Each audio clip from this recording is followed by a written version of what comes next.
के हुजूर 3 मरतबा दरूद इब्राहिमी को पढ़ लेना है। मुअज़्ज़ज़ सामीन कराम, दरूद इब्राहिमी अगर मैं पढ़ के बताऊं वीडियो फिर लंबी हो जाएगी। मेरी कोई और पिछली वीडियो सुन लें, उसके अंदर दरूद इब्राहिमी को पढ़ा गया है।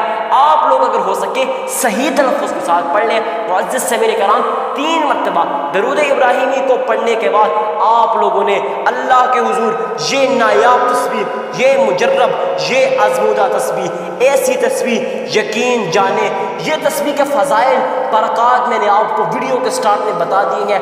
ज़्यादा फ़ज़ाइल बरक़ात नहीं कहूँगा, फिर आप कहेंगे कि हज़रत जी आप वज़ाइफ ही बताते हैं।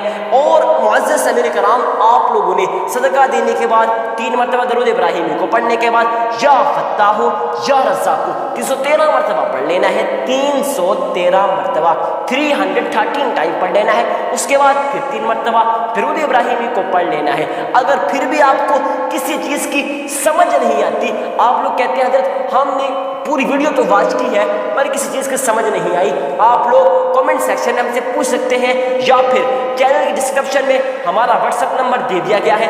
आप उस पर हमसे रब्ता करके एक एक चीज़ आपका जो भी क्वेश्चन है इंशाअल्लाह हम कोशिश करेंगे जल्द अज जल्द आपके मैसेज का